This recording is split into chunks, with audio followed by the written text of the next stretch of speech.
Assalamualaikum dan selamat sejahtera semua. Respirasi. Ya, itulah tajuk kita hari ini dalam Fokus Kebat Sains Tingkatan 3.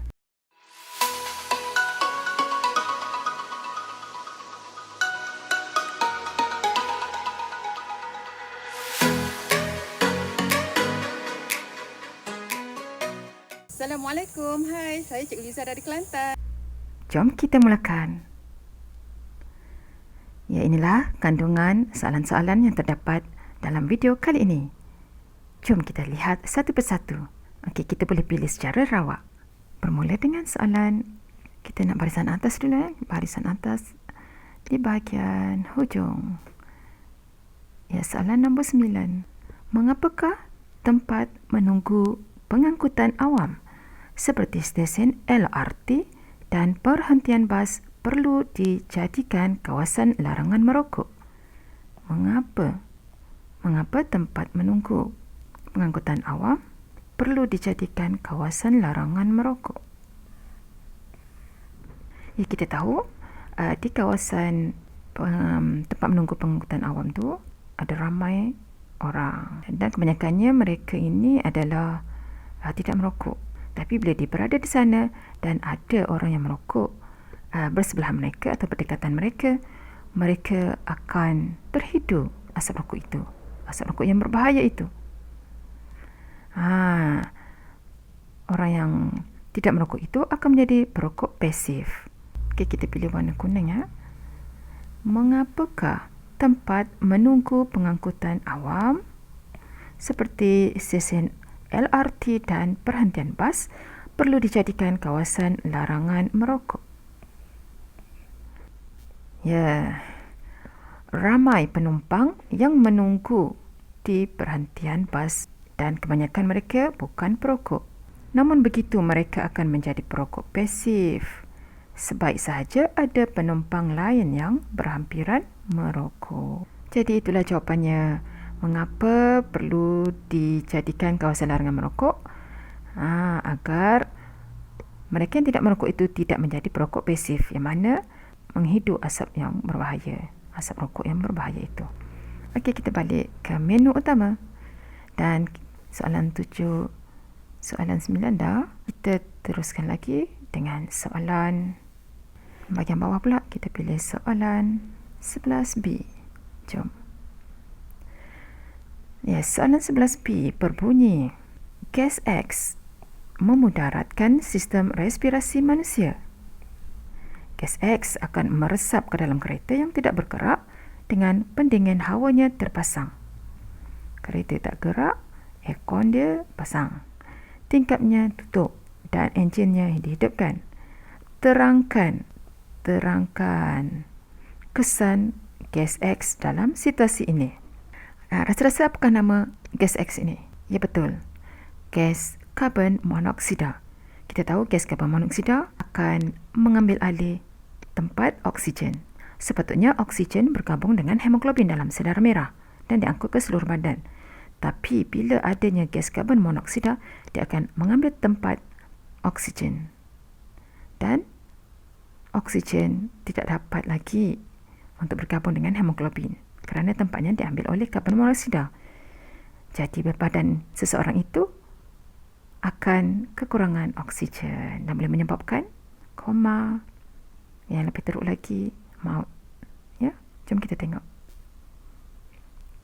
Ya, apabila udara yang mengandungi gas karbon monoksida disedut, gas karbon monoksida akan bergabung dengan hemoglobin membentuk karboksihemoglobin. Karboksihemoglobin ialah sebatian yang stabil dan tidak terurai membebaskan oksigen dalam sel badan. Oleh itu, orang yang berada dalam kereta itu tidak mendapat bekalan oksigen yang mencukupi. Tidak mendapat oksigen yang mencukupi dan boleh membawa maut jika berada dalam keadaan atau dalam tempoh yang lama. Okey, kita kembali ke laman utama. Kita nak soalan atas pula. Soalan atas hujung. Soalan 6A. Jom. Soalannya berbunyi, Azura merupakan seorang pesakit asma. Okey, kita kena highlightkan pesakit asma Azura ni. Okey, soalan 6A. Mengapakah doktor menasihati Azura supaya mengurangkan lawatannya ke kebun bunga semasa musim bunga? Kenapa doktor nasihatkan dia supaya kurangkan lawatan ke kebun bunga semasa musim bunga? Semasa musim bunga. Ya, Azura ni seorang perempuan. Perempuan tu sukalah bunga kan. Terutama musim bunga lah. Banyaknya bunga berkembang mekar cantik-cantik. Tapi dia adalah pesakit asma. Kita tahu pada bunga ada debunga, iaitu bahagian pembiakan jantan bunga yang mana berasal dari enter. Dalam enter ada debunga. Debunga itu akan berterbangan dan boleh menyebabkan serangan asma kepada pesakit asma.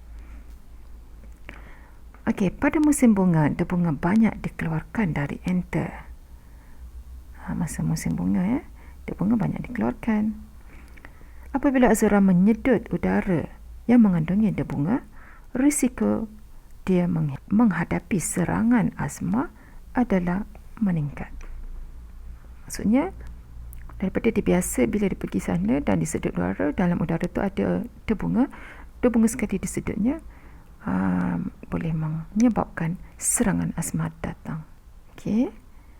Itulah doktor telah menasihatinya supaya kurangkan lawatannya. Okey, kita kembali ke laman utama. Okey, kita nak tengok soalan 6B. Jom.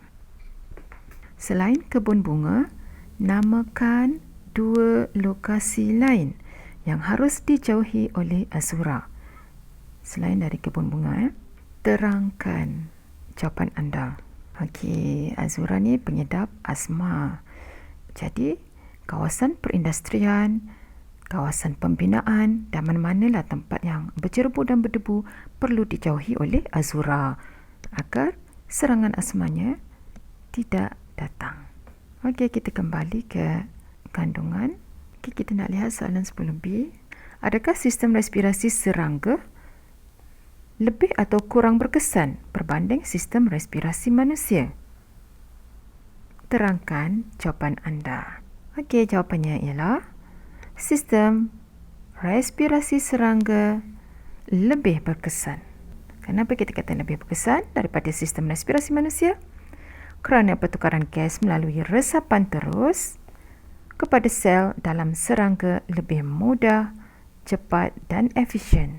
Semuanya lebih berbanding pertukaran gas melalui pengangkutan gas oleh darah dalam badan manusia. Serangga pertukaran gas melalui resapan terus, manakala manusia sistem pengangkutan dalam darah tu, darah itu akan mengangkut oksigen.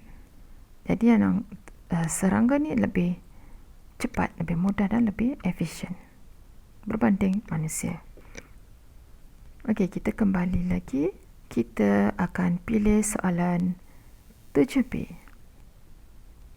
Nyatakan satu simptom. Satu sahaja simptom itu tanda-tanda bagi setiap penyakit respiratory berikut. Penyakitnya ialah asma, bronkitis dan emfisema. Apa yang kita perlu tuliskan? Simptom dan sebab untuk ketiga-tiga penyakit respiratory ini. Okey, untuk penyakit asma, simptomnya ialah sesak nafas disebabkan oleh penghasilan mukus yang banyak di permukaan alveolus. Penyakit yang kedua, bronkitis. Bronchus. Jadi dia menyerang bronchus. Penyakit ini simptomnya sering tercungap-cungap. Nafas tu pendek-pendek. Tersekat-sekat susah sukar untuk bernafas. Sebabnya radang bronchus. Bronchus yang cabang 2 tu, dia radang, dia sakit disebabkan tak atau perengsa dalam asap rokok, mengurangkan kadar laluan udara dari hidung ke peparu. Udara yang melalui hidung ke peparu adalah kurang. Itulah pesakit itu macam kekurangan oksigen. Nafasnya pendek-pendek, dia sesak nafas, kekurangan oksigen. Dan yang ketiga ialah emfisema. Emfisema simptomnya sesak nafas. Emfisema, penyakit ini menyerang bahagian alveolus, di mana alveolusnya menjadi rosak. Alveolus dalam pesakit emfisema dirosakkan oleh bahan berbahaya dalam udara seperti pangsa dalam asap rokok. Luas permukaan untuk pertukaran gas dikurangkan dan menyebabkan sesak nafas. Sepatutnya alveolus itu menjadi tempat pertukaran gas yang cekap, sebab alveolus itu banyak, dia memberikan luas permukaan yang besar untuk proses pertukaran gas. Tetapi bila alveolus itu sudah rosak, pertukaran gas tidak dapat berlaku dengan efisien kerana luas permukaannya menjadi berkuranglah luas permukaan untuk pertukaran gas itu, menyebabkan pesakit sesak nafas. Okey, kita kembali ke laman utama dan kita lihat soalan yang belum lagi ialah soalan 8. Jom huraikan 3 cara untuk memelihara kesihatan sistem respirasi. Huraikan. Kena bagi peneranganlah. 3 cara untuk memelihara kesihatan sistem respirasi. Okey, antara contoh jawapan. Pertama, sebab dia nak 3 kan, kita bagi 3 lah. Yang ni pertama, tidak merokok. Pertama, tidak merokok. Kedua, menjauhi tempat yang dicemari oleh asap rokok supaya tidak menjadi perokok pasif. Dan yang ketiga, bersenam dan pemilihan gaya hidup yang sihat. Okey, ini adalah contoh jawapan, dan jika ada jawapan lain yang lebih sesuai, boleh ditulis. Okey, kita kembali, kita lihat kita ada 3 lagi soalan yang belum. Kita teruskan soalan nombor 12 ini bermula soalan 12C. Okey, soalan ini adalah berdasarkan graf. Kita lihat dulu graf. Okey, ini adalah graf untuk soalan 12. Perubahan isi padu dalam peparu bagi pelari X dan Y adalah seperti yang ditunjukkan dalam rajah 3A dan 3B. Okey, kita lihat paksi X masa saat paksi Y isi padu dalam peparu. Ini grafnya isi padu dalam peparu pelari X melawan masa. Yang kiri pelari X, yang kanan pelari Y.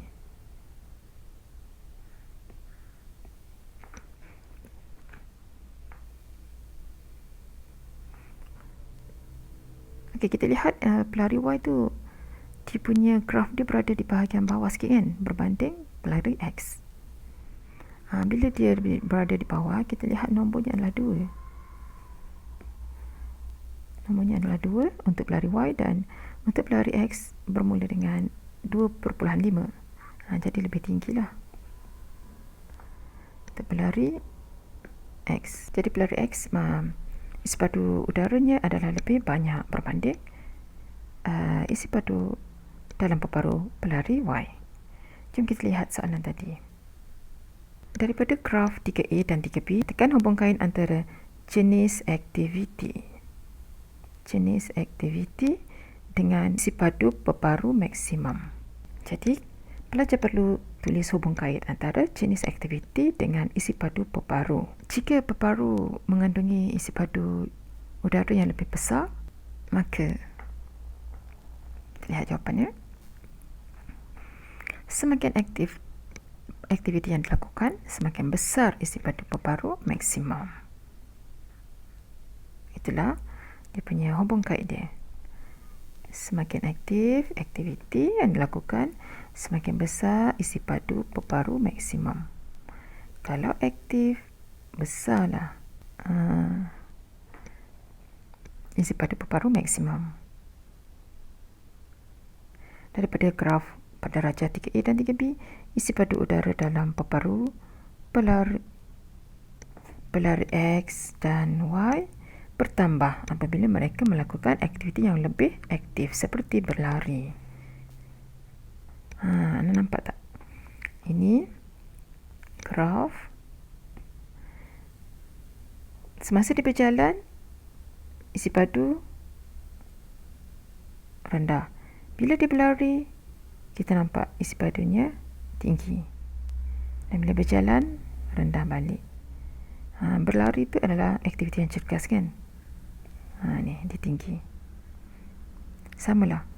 Untuk berlari X ke Y ke, sama. Bila masa dia berlari, kita nampak grafnya meningkat. Maksudnya, isi padu udara dalam paru pelari Y meningkat. 12D. Soalan 12D, jika berdasarkan graf tadi, ingat lagi tak graf tadi? Ingat kan? Okey, kita tengok soalan dia. Jika seorang dari pelari X dan Y merupakan perokok, jika salah seorangnya adalah perokok, yang manakah perokok itu? Yang mana? Terangkan. Kenapa awak pilih yang itu adalah seorang perokok? Terangkan. Jadi kita dah lihat graf tadi. Kita nampak Y lebih rendah kan, bermula dengan 2, sedangkan X pula adalah lebih tinggi. Jika seorang perokok, kita tahu dia punya isi padu oksigen dalam paru dia kurang berbanding yang tidak merokok. Jadi yang kurang siapa tadi? Y. Jadi dialah dianggap sebagai perokok ya. Jom kita lihat. Ya, pelari Y. Pelari Y. Asap rokok yang merosakkan alveolus akan mengurangkan isi padu udara maksimum dalam paru manusia. Asap rokok ni dia boleh mengurangkan isi padu udara maksimum dalam paru. Oleh itu, isi padu udara maksimum dalam paru pelari Y adalah lebih rendah. Y ya. Maka pelari Y adalah perokok.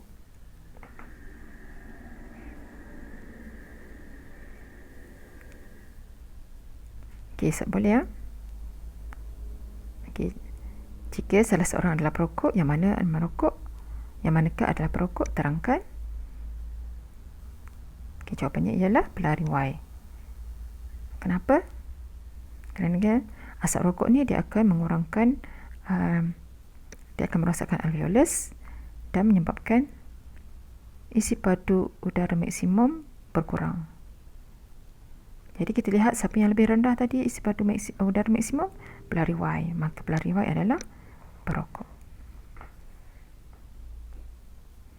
Okey. Kita ada satu lagi soalan yang terakhir, iaitu 12E.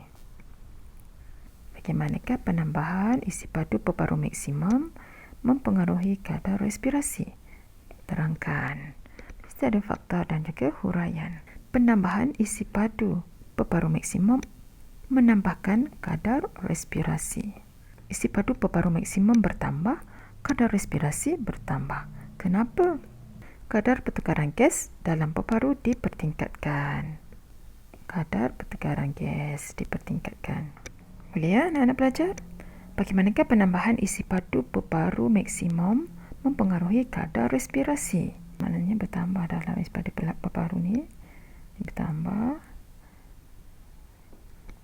Jadi kadar respirasi, kadar hembus nafas, tarik nafas, hembus nafas, tarik nafas tu akan meningkat. Kerana pertukaran gas dipertingkatkan. Kalau disempit, dia kurang. Kerana oksigen kurang. Ini dia besar, oksigennya banyak. Maka pertukaran gasnya lebih kerap berlaku.